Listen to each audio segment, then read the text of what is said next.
What's going on, YouTubers, gamers and hobbyists? Welcome to this episode of Solo RPG. In this episode, where we looked last time at some of the things we're going to need to get going with our role-playing, the next step is to decide what character or characters we're going to play. Now, before you go ahead and roll up in the Player's Handbook, I recommend a different way. And this is what I recommend. If you haven't got it, get yourself Xanathar's Guide to Everything. There are some really cool tables in here. So, first of all, what type of character do I want to play? What race of character, I suppose? I'm wanting to play a human. Okay, so the tables that you need are in here, which give you your background. So before rolling up your character, you need to get a bit of background for the character you want. If you can't think of what you're going to play, or you just like the idea of randomness, then this is the section you want. You want this section here, page 61. This is your life. The character creation rules in the Player's Handbook provide all the information you need to define your character in preparation for a life of adventuring. What they don't do is account for all the circumstances that shaped your character during the years between your birth and the start of your career as a member of a class. So whatever class you become, fighter, druid, wizard, rogue, whatever it is. Okay.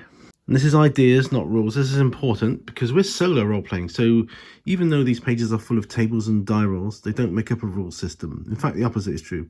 You can use as much or as little of this material as you desire, and you can make decisions in any order you want.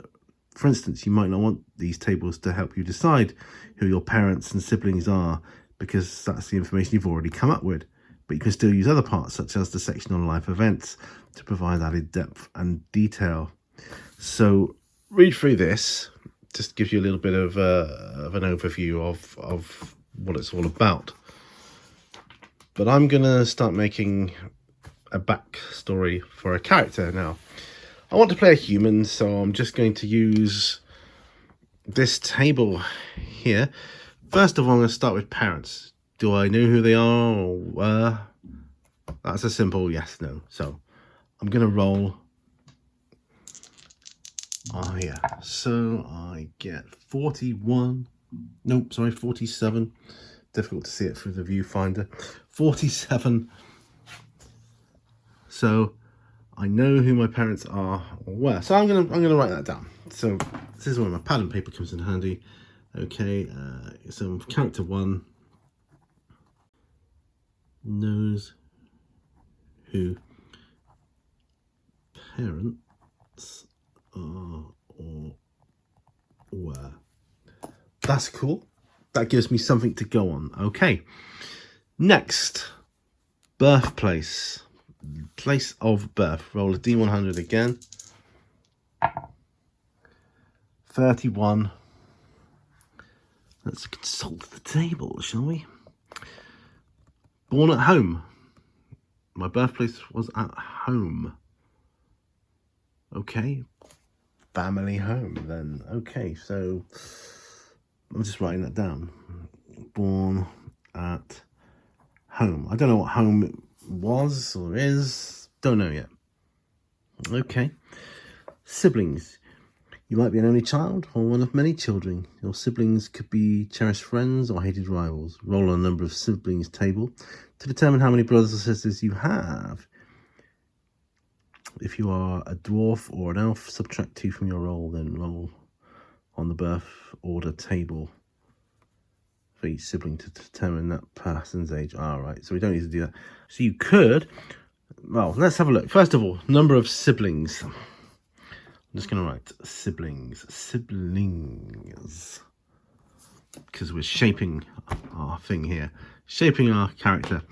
Roll a d10. Re-roll a 4. 1d3 siblings. Okay. Okay. So 2 siblings. That's how I do. I do 1, 2 as 1, 3, 4 as 2, and 5, 6 as 3. So 2 siblings. Cool. Siblings times 2. You can always come back to that in a moment. Always come back to that. Okay. And we can put their occupations and alignments in at another time, or roll for them as well. Right, my family. D100 again. Let's have a look here. So 87. I have a mother and a father. Okay. So I've got a mother and a father. So I'm putting down mother and father. I suppose an absent parent. Are my parents absent? There's no indication that they are, but maybe. I'll tell you what. Shall we let fate decide whether my parents are absent or not, and we'll take both of them. Before that, we'll do 3d6. We'll do my family lifestyle. 6, 7, 8, 9, 10, 11. Modest lifestyle. Okay. Modest lifestyle. Nothing's standing out to me at the moment as to what sort of character I want. I kind of know a couple. I've got a couple of ideas. Yeah, so I don't know.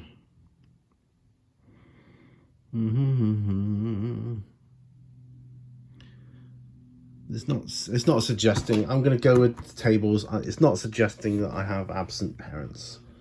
Okay. Childhood home. D100.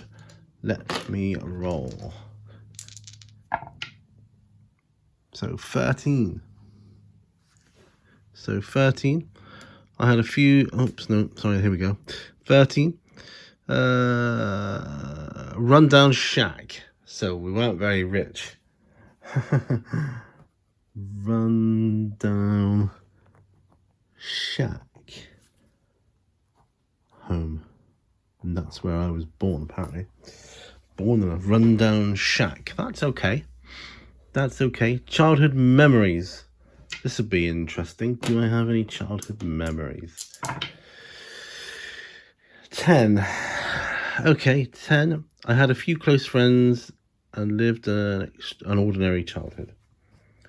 A few close friends. A few close friends and lived ordinary childhood. By the way, I'll write these notes up properly later before I come to do my actual main character. I'm just using this as a way of what character is this going to be, because I at the moment I just don't know what I want to be yet.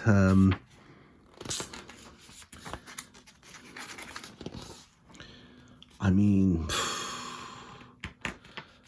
these bits here in Xanathar's Guide to Everything, these are once you've chosen what you want to be, whether you want to be a bard or a barbarian or a fighter or whatever. The life events table is what I think I'm going to roll on next. That will help shape what I want to be, I think, or what I want this character to be. So I'm just going to roll on there. 79. That's what I rolled. 79.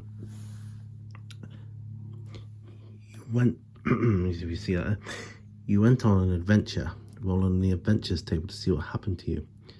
Work with your DM to determine the nature of your adventure and the creatures you encountered. I went on an adventure.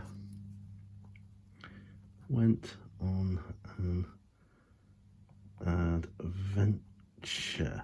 Maybe this is why I wanted to become an adventurer. Okay, adventures. So we're on the adventures table.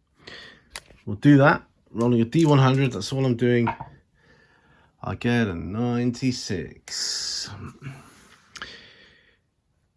You found a considerable amount of treasure on your adventure. You have 1d20 plus 50 GP left from your share of it. Wow. Wow. So I have a d20. I roll a 5. Plus 50. So I've got 55 GP left from my share of an adventure. Right. Okay, I'm getting a kind of an idea now what I want. I went into adventuring, whatever class I end up being, to make money for my poor family who I've been helping. Yes, that's what I'm thinking. That's what I'm thinking. Now,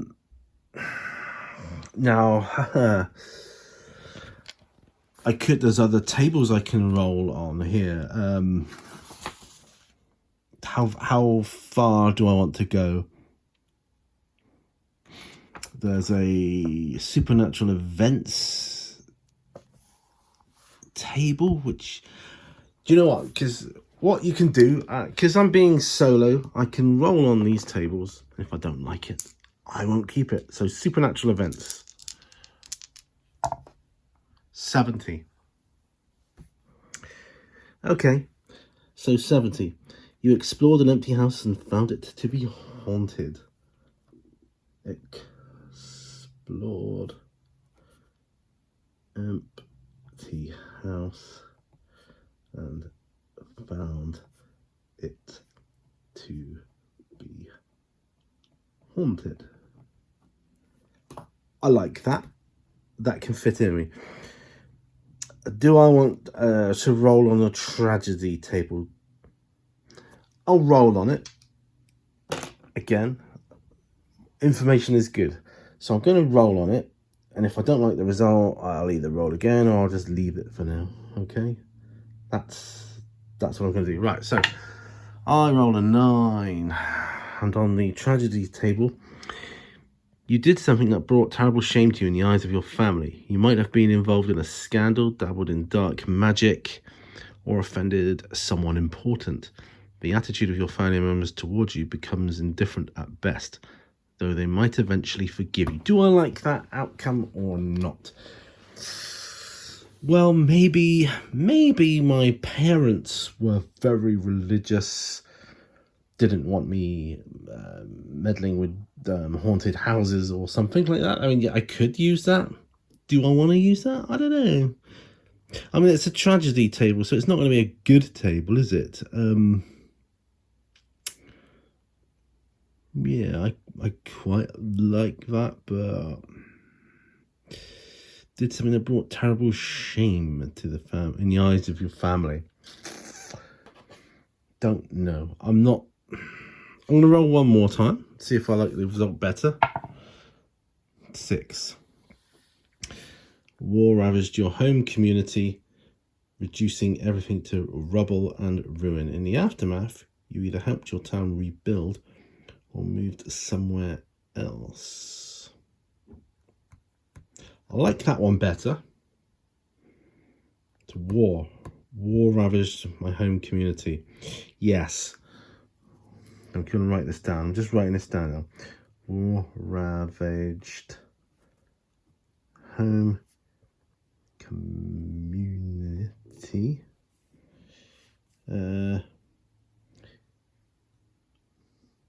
Helped to rebuild the town, which I'm guessing would still be in ruins.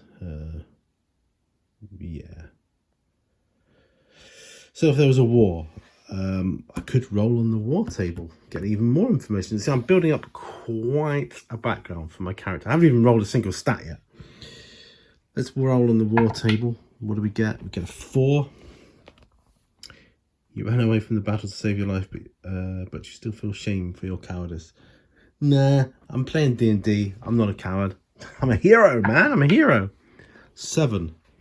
You suffered only minor injuries and the wounds all healed without leaving scars. Yeah. Well, I don't need to write that down. I don't think. So what other tables have we got? Weird stuff.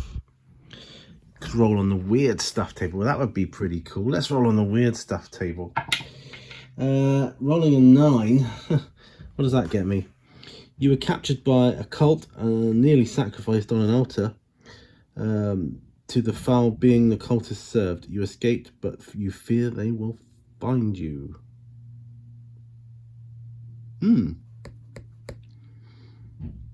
Yes, I like that. Captured by a cult. Maybe that happened on the adventure.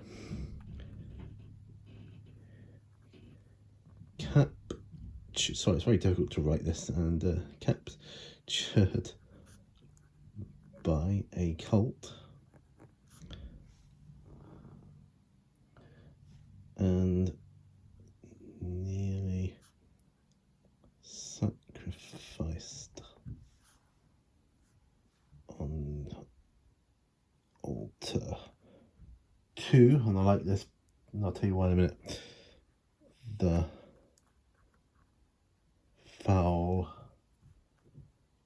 being the cultists served. Okay. Right, I like that. You escaped. I'll just put escaped. Escaped. But still a danger of being found. Right, I like that. I like that a lot. I do like that a lot. Right, now if I was still in, undecided what class I wanted to be, I could roll on this class table. I could do, I'll roll on it, but that's not how I'm going to choose my class. But if I did, I would roll an 82. That would give me a rogue. Actually, I might go with that. Rogue. Okay. Rogue. Right. That gives me quite a cool idea now. I could go back on the other tables. I could say I became a rogue. Why you became a class. You roll on a d6 and that will give you an idea. So that would be a 3. An experienced rogue saw something in me and taught me several useful tricks. Maybe that happened on the adventure. Experienced rogue taught some stuff to me. Perhaps he told me to go check out a rogues guild or thieves guild or something like that.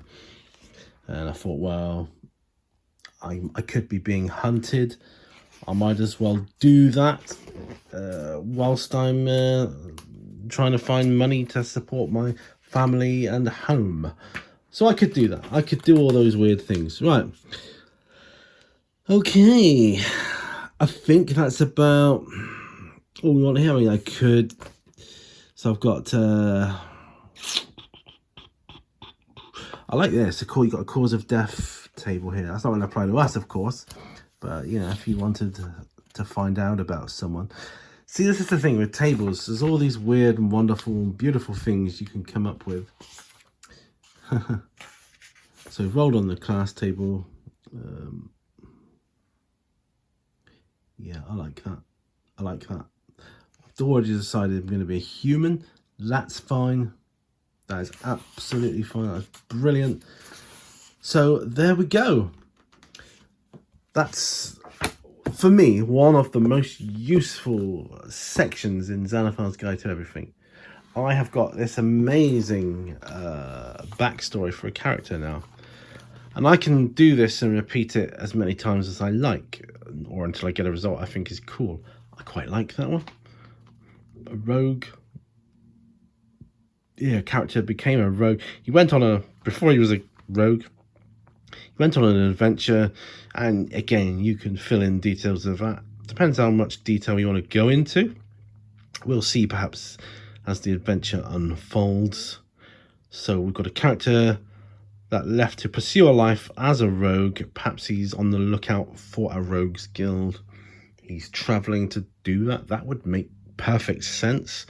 He's been taught a couple of things by an experienced rogue, but not enough to, help him maintain the rogue lifestyle. So there's character one. That's the character one backstory.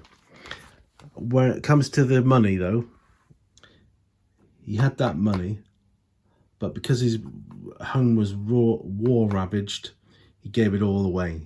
He gave it to his parents and the town he lived in. Perhaps he's now thinking he doesn't want to go back home. He wants to make his own way in the world, or she, want to make their own way in the world. And yeah, so the next time you see this character, might even have a name, but it'll be fully statted up. And there, so I'm just going to do this 3 times. So that's character 1. It's going to be a rogue. That's cool. I don't even know if it's going to be male or female yet, but that is cool. I'm going to do it 2 more times, and when I've got all 3 characters, I'm going to roll them up according to the rules in the Player's Handbook. I'm not going through that because there's millions of videos. Why? I'm exaggerating. There's a lot of videos on YouTube on how to roll up a character. I think I might have even done one myself back in the day.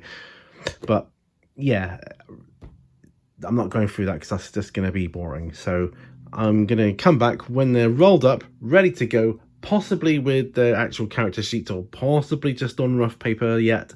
Don't know.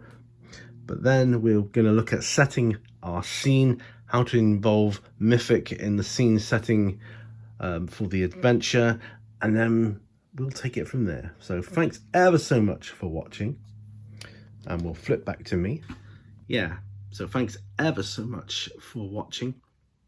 It's been really cool just rolling up on a few and that in itself is just fun, just doing that. Even if you wanted to not play a game, you wanted to make a character for a story, it's a fun way of doing it. I'll tell you, it's a fun way of doing it. If you want a character in a fantasy story, that is a fun way of doing it. Right, thank you ever so much for watching. Remember, all brushes lead to war, because I've got some terrain to paint as well. I'll see you guys on another video, and bye for now. Bye-bye.